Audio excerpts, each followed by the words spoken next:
To SCN news బులెటిన్ల ముందుగా headlines. నూతన వసతి భవనం కమాండ్ కంట్రోల్ సెంటర్ ప్రారంభించిన ఉపరాష్ట్రపతి ఏపీ సీఎం చంద్రబాబు.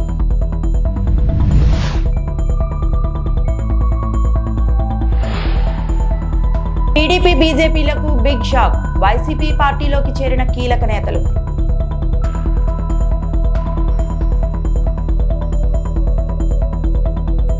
అఖిలాండ కోటి బ్రహ్మాండ నాయకుడిని బ్రహ్మోత్సవాల్లో ప్రధాన ఘట్టం ధ్వజారోహణం వైభవంగా జరిగింది. ఇవాళ సాయంత్రం మీన లగ్నంలో ముక్కోటి దేవతలను ఆహ్వానిస్తూ నిర్వహించిన ధ్వజారోహణంతో బ్రహ్మోత్సవాలు ప్రారంభమయ్యాయి.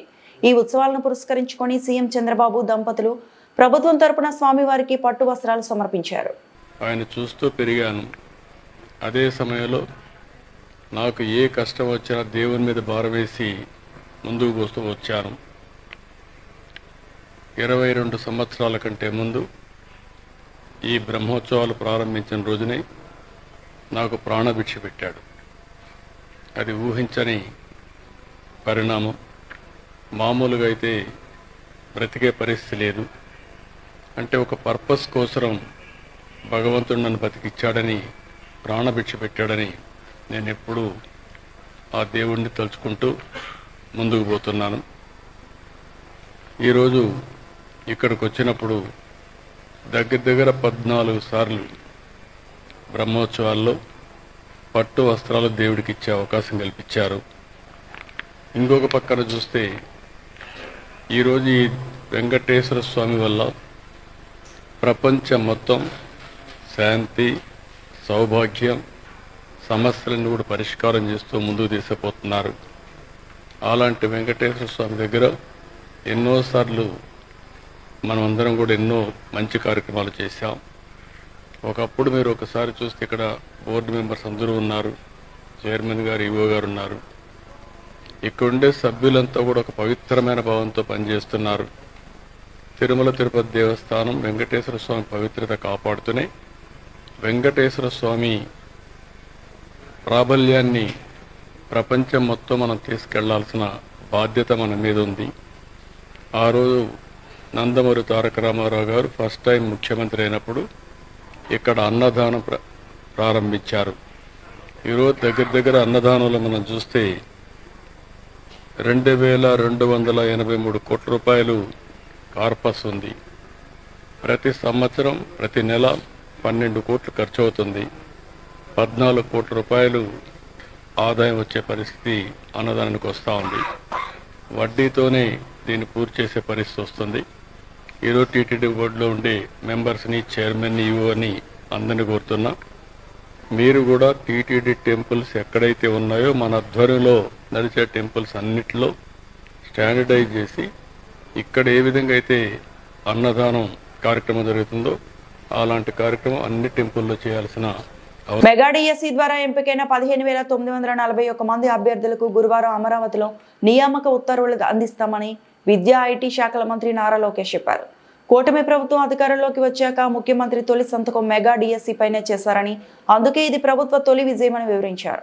కావున అమరావతిలో మెగా డిఎస్సి విజేతలకు నియామక పత్రాలు అందజేసిన ముఖ్యమంత్రి నారా చంద్రబాబు నాయుడు. మీ అందరి కరతాళ ధ్వనుల మధ్య వీరికి శుభాకాంక్షలు తెలియజేద్దామండి. Now we welcome SANL Mathematics from Visakhapatnam, Sri S. Vijay Garu. S. Vijay Garu selected for SANL Mathematics from Visakhapatnam. Congratulations, sir. Tadupari, we request and welcome T. Gunavati Garu, School Assistant Physical Education from Srikakulam.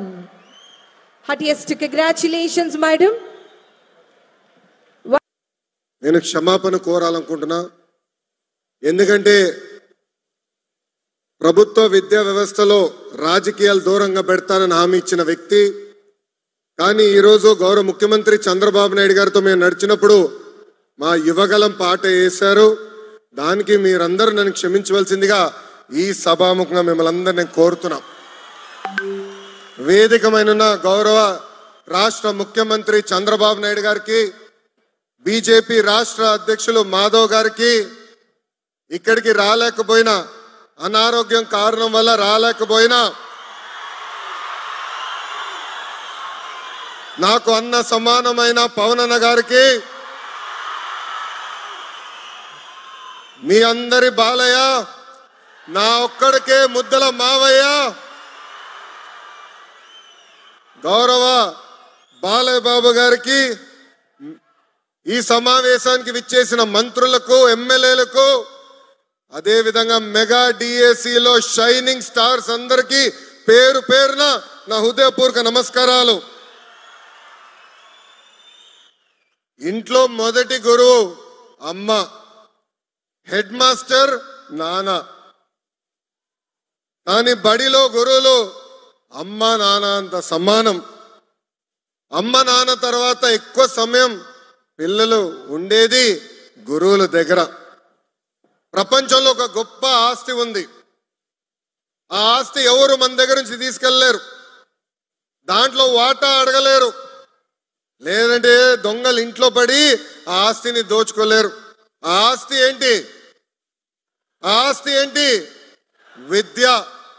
అలా పవిత్రమైన ఆస్తి పిల్లలకి అందించబోయే ఇక్కడ గురువులందరికీ పేరు పేరున నా హృదయపూర్వక నమస్కారాలు. ఏపీలో అధికార కూటమి పార్టీకి బిగ్ షాక్ తగిలింది. పలువురు బీజేపీ, టీడీపీ కీలక నేతలు వైఎస్ఆర్సీపీలో చేరారు.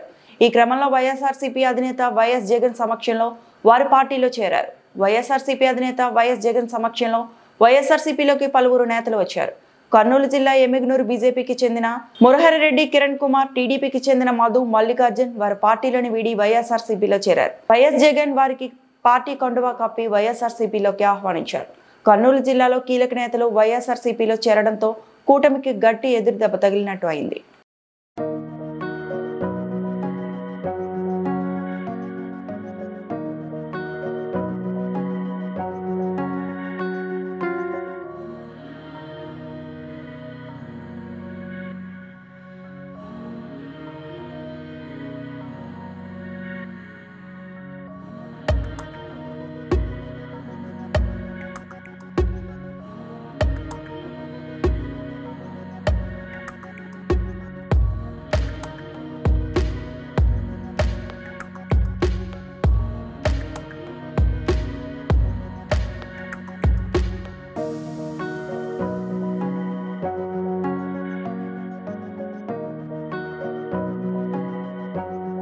ఏపీ డిప్యూటీ సీఎం సినీ నటుడు పవన్ కళ్యాణ్ హీరోగా నటించిన ఓజీ సినిమా విడుదల నేపథ్యంలో ఆ చిత్రంలో ఆయన వినియోగించిన కారు విజయవాడ నగరంలో సందడి చేసింది. పటమటలో ఎల్ఈపీఎల్ మాల్లో ప్రదర్శనగా ఉంచారు. కారును చూసేందుకు అభిమానులు పెద్ద సంఖ్యలో మాల్ కు చేరుకున్నారు.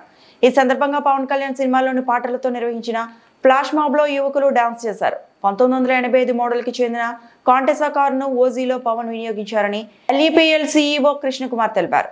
అభిమానుల్లో ఉత్సాహం నింపేందుకు చిత్ర యూనిట్ తో సంప్రదించి కారును ఇక్కడికి తీసుకొచ్చామన్నారు. గురువారం సాయంత్రం వరకు ఇది మాల్లో ఉంటుందని తెలిపారు. సో దీన్ని రిక్వెస్ట్ చేసి ప్రొడ్యూసర్ గారితో we bought it here. We would like to wish INOX very best and of course the OG makers also the very best. ఇది మా తరపు నుంచి కాదు కదా, అందరి తరపు నుంచి, ఫ్యాన్స్, పీకే గారి ఫ్యాన్స్ తరపు నుంచి all the best to the movie. Car గురించి అది ఇప్పుడు చెప్పాను కదా, ఇప్పుడు 1988 మేక్, ఇది కాంటెసా మేక్. ఇది టోటలీ మూవీలో యూస్, అందుకనే మీరు చూస్తే బిఎంవై అనేది పెట్టాం, బాంబే బ్యాక్గ్రౌండ్ మూవీ ఇది. సో అందుకని ఆ బిఎంవై అని వచ్చింది. So that's the only thing. వాళ్ళు ఓనర్స్ తీసుకొచ్చారు ఇక్కడికి. మీరు రిక్వెస్ట్ చేస్తాం, మేము ఇక్కడ పెట్టుకుంటాము ఒక 2 days లాంచ్ కోసం అని.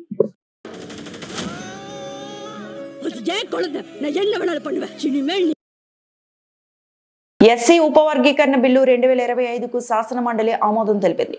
ఉపవర్గీకరణతో కేటగిరీలుగా విభజించడం వల్ల మాలా మాదిగలు శత్రువులుగా మారారని వైసీపీ ఎమ్మెల్సీ రవీంద్రబాబు అన్నారు. వైసీపీ పార్టీ తరపున బిల్లుకు సపోర్టు చేస్తున్నామని ఆయన తన వ్యక్తిగతంగా ఇది దుర్దినంగా భావిస్తున్నట్లు వెల్లడించారు. కేవలం రిజర్వేషన్ వాటా పంచడం వల్ల కులాల్లో సామాజికంగా, ఆర్థికంగా వెసులుబాటు వస్తుందనేది సరికాదని మండలి చైర్మన్ మోహన్ రాజ్ తెలిపారు. సామాజికంగా, ఆర్థికంగా ముందుకు వెళ్లాలంటే మాలా మాదిగలకు సౌకర్యాలు, చదువు అందుబాటులోకి రావాలన్నారు. సుప్రీంకోర్టు జడ్జిమెంట్ ప్రకారమే ఉపవర్గీకరణ బిల్లు రూపొందించామని మంత్రి డోలా బాల వీరాంజనేయులు చెప్పారు. ఎస్సీలో అసమానతలు తొలగించడం, వారి అభ్యున్నతికే లక్ష్యంగా ఉపవర్గీకరణ చేస్తామని వివరించారు. మాలలతో మాలా అయ్యే వారులను కలిపే అంశం 1 man కమిటీ నివేదికలో ఉందన్నారు. ప్రకారం సామాజిక అసమానతలు నివారిస్తూ వారి యొక్క సమగ్ర అభివృద్ధిని పెంపొందిస్తూ అనుసూచిత కులాల ప్రయోజనాలను రక్షించడానికి రాష్ట్రం నిబద్ధత కలిగి ఉన్నది.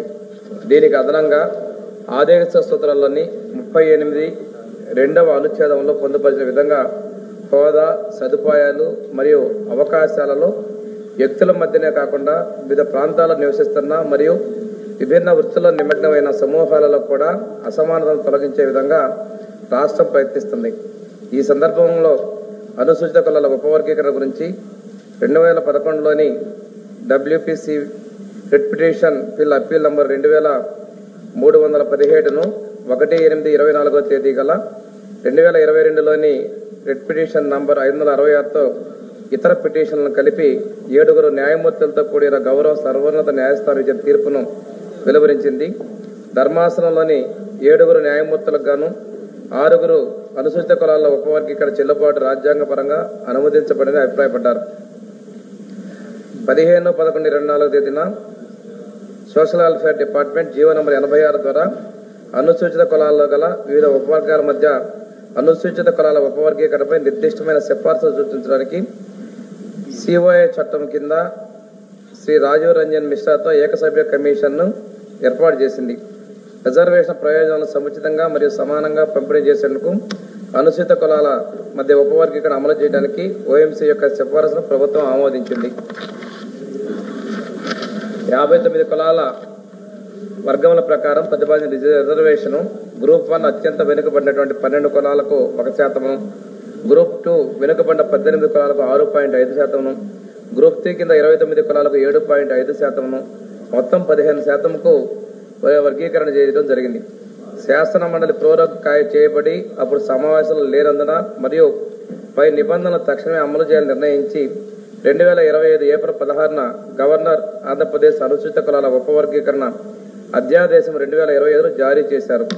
మరియు అంగన్వాడీ సమస్యల పరిష్కారం కోసం చెలో సెక్రటేరియట్ కార్యక్రమం ఉన్నందున రాత్రి నుండే అంగన్వాడీ ఉద్యోగులను CITU నాయకులను అక్రమంగా అరెస్టు చేసి పోలీస్ స్టేషన్లో నిర్బంధించడం జరిగిందని రాష్ట్ర ప్రభుత్వం అంగన్వాడీల సమస్యలను పరిష్కరించే బదులు పోలీస్ నిర్బంధాల ద్వారా ఉద్యమాన్ని అణచాలనుకోవడం అవివేకం అవుతుందని CPM జిల్లా కార్యదర్శి A. రమేష్ బాబు అన్నారు. నిన్న రాత్రి నుండి CITU జిల్లా ప్రధాన కార్యదర్శి నూర్జహాన్ తనను పోలీసులు గృహ నిర్బంధం చేయడం జరిగిందని, అదే విధంగా జిల్లాలో వివిధ పోలీస్ స్టేషన్లో అనేక మంది అంగన్వాడీ టీచర్లను ఉదయం 4 గంటల నుండి పోలీస్ స్టేషన్లకు తరలించి నిర్బంధించారని, బస్టాండ్ను రైల్వే స్టేషన్కు చేరుకున్న అంగన్వాడీ కార్యకర్తలను ప్రయాణికులందరి ముందు మహిళలను కూడా చూడకుండా అరెస్టు చేసి పోలీస్ స్టేషన్లకు తరలించారని, ఇది ఏ విధమైన ప్రజాస్వామ్యం ప్రభుత్వం ఆలోచించాలని, ఒకవైపు ప్రజాస్వామ్య పాలన అని చెప్పుకుంటూ మరొక వైపు తమ సమస్యలను ప్రభుత్వంకు చెప్పుకునే అవకాశం కూడా లేకుండా నిర్బంధించడం సరైంది కాదని ఆయన అన్నారు. ఈరోజు అంగన్వాడీ ఉద్యోగుల సమస్యల పరిష్కారం కోసం చెలో సెక్రటేరియట్ కార్యక్రమం ఉన్నందున శాంతియుతంగా తమ సమస్యల్ని సెక్రటేరియట్లో అధికారులకి మంత్రివర్గానికి తెలియజేద్దామని అంగన్వాడీ ఉద్యోగులు ఈరోజు హైదరాబాద్ వెళ్ళడానికి సిద్ధపడుతున్నటువంటి పరిస్థితుల్లో అంగన్వాడీ ఉద్యోగుల్ని ఎక్కడికక్కడ రాత్రి నుండే అరెస్టు చేసి పోలీస్ స్టేషన్లో నిర్బంధించడం జరిగింది. ప్రధానంగా ఈరోజు అమ్మ పెట్టదు అడుగు తిననివ్వదు అన్నట్టుగా రాష్ట్ర ప్రభుత్వం ఇచ్చినటువంటి హామీలని అమలు జరపకపోగా తమ సమస్యల్ని గోడు వెలుగుతుందామని వెళ్ళేటువంటి వాళ్ళని నోరు ముయించే పద్ధతుల్లో ఉంచటం అంటే ఇది ఎక్కడి ప్రజాపాలన, ఎక్కడి ప్రజాస్వామ్యం? ప్రభుత్వం ఇప్పటికైనా ఆలోచించాలా.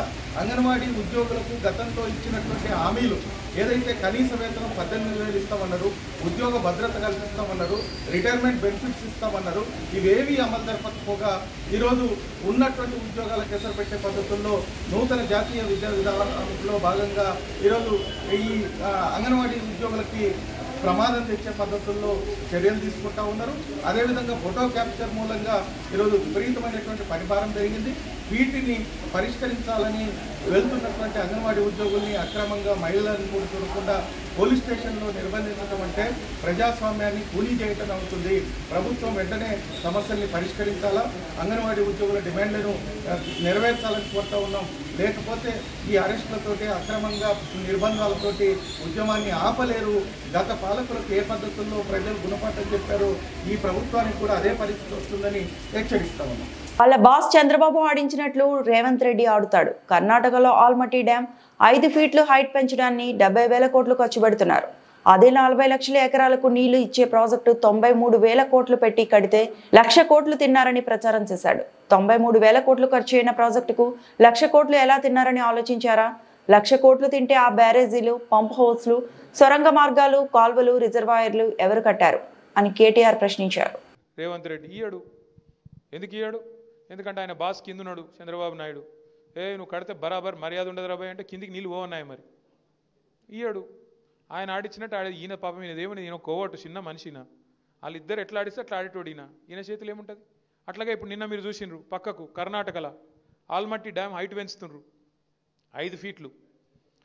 ఒక్క డ్యాము ఆల్రెడీ కట్టి ఉన్న డ్యాము 5 ఫీట్లు పెంచినందుకు వాళ్ళు ఎంత ఖర్చు పెడుతున్నారు ఎరికేనా? 70,000 కోట్లు ఒక భూసేకరణకే. 70,000 కోట్లు. అదే కేసీఆర్ గారు 40 లక్షల ఎకరాలకు నీళ్ళు ఇచ్చే ప్రాజెక్టు దాని మీద 93,000 కోట్లు ఖర్చు పెడితే తిన్నాడు 1,00,000 కోట్లు తిన్నాడు 1,00,000 కోట్లు తిన్నాడు వేసుకపోయింది ఇంట్లోకి. మనం ఎప్పుడైనా ఆలోచించినామా కనీసం? అరే 93,000 కోట్లు ఖర్చు అయిన ప్రాజెక్టులో 1,00,000 కోట్లు ఎవడెట్లా తింటాడు? మరి 1,00,000 కోట్లు ఈయననే తింటా బరాజులు ఎవడు కట్టిండు? ఆ పంప్ హౌజ్లు ఎట్లా కట్టిర్రు? ఆ సొరంగ మార్గాలు ఎట్లా కట్టిర్రు? మరి ఆ మొత్తం కాలువలు ఎట్లా కట్టిండ్రు? గన్ని రిజర్వాయర్లు ఎట్లా వచ్చినాయి?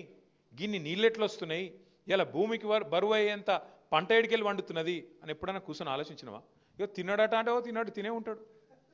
ఇదిగో పూలంటే అదిగో ఒక అడిగినోడు లేడు, చూసినోడు లేదు. ఎవరు పడతా వాళ్ళు ఏది పడతారు చెప్పుడు. మనం నమ్ముడు ఆయనతో పోయి బాయిలో దుంకుతున్నామా బుందలు దుంకుతున్నామా. మెదక్ జిల్లా నర్సాపూర్ మున్సిపాలిటీ అభివృద్ధి కోసం జీవోఆర్డీ నెంబర్ 545 ద్వారా 15 కోట్ల రూపాయలు మంజూరయ్యాయి.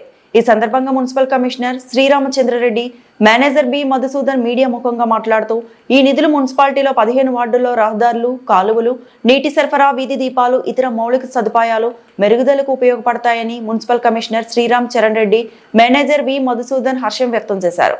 ఈ నిధుల ద్వారా నర్సాపూర్ మున్సిపాలిటీ పనులు వాటిల్లో అభివృద్ధి కార్యక్రమాలకు ఎంతగానో ఉపయోగపడతాయని, వాటి యొక్క నిధులకు కృషి చేసిన స్థానిక ఎమ్మెల్యే సునీత లక్ష్మీరెడ్డి గత వారం రోజుల్లో ప్రిన్సిపల్ సెక్రటరీతో మాట్లాడి ఈ నిధులు మంజూరు చేయించడంలో అంతా కృషి చేశారని కృతజ్ఞతలు తెలిపారు.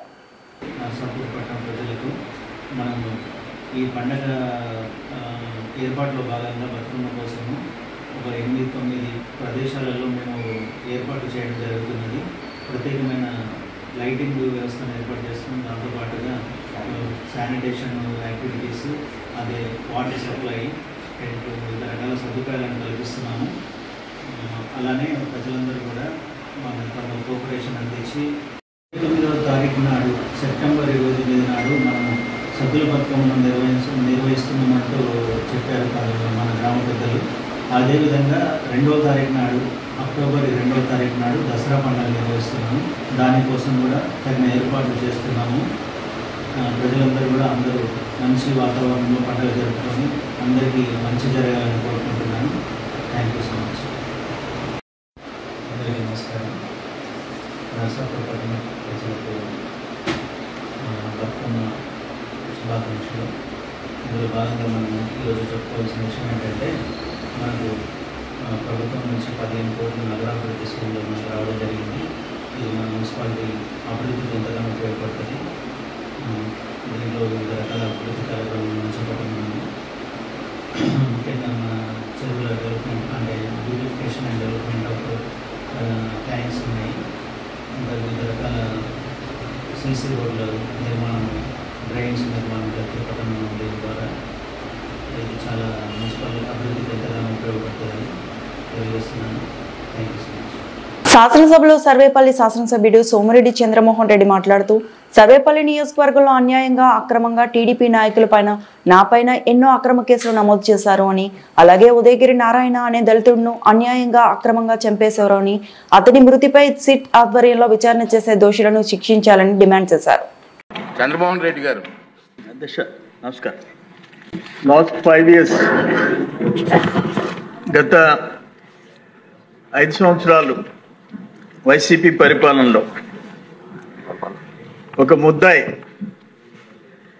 13 కేసుల్లో 43,000 కోట్లు విచారణలో తేలి సిబిఐ ఫైల్ చేసిన కేసులో ఒక ముద్దాయి ముఖ్యమంత్రి కావటం, ఈ రాష్ట్రం విచ్ఛిన్న కావటం, ఆంధ్రులుగా తెలుగోళ్ళుగా ఆ తెలుగు వాళ్ళకి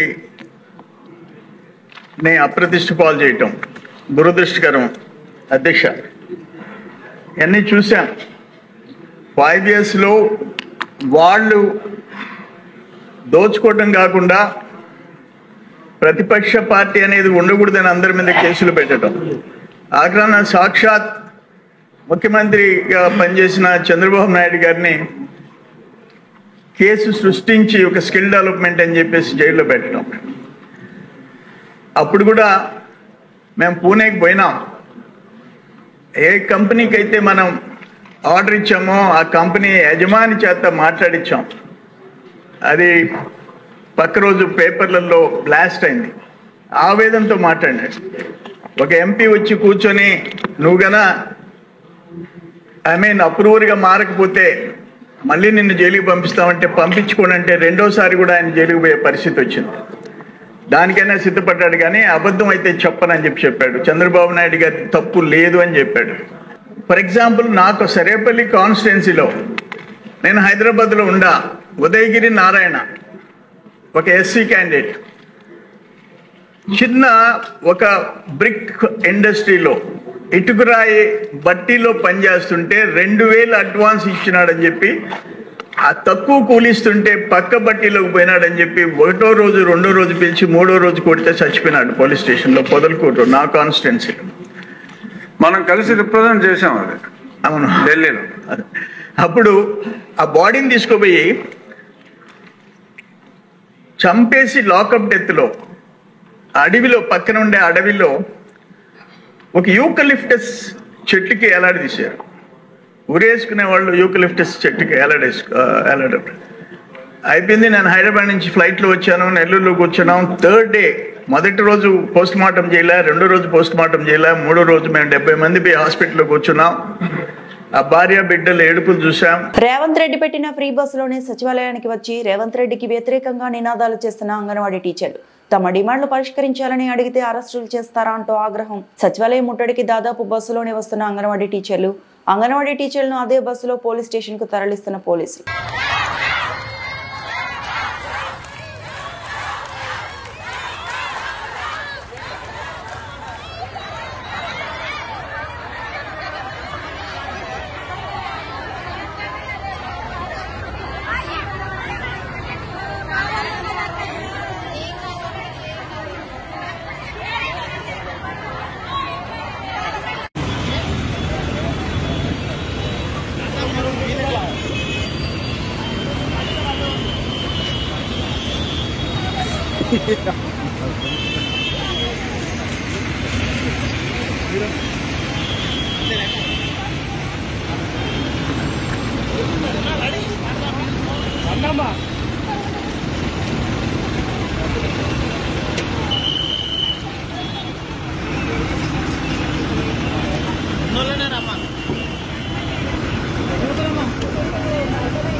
ఈ వార్తలు ఇంతటితో సమాప్తం.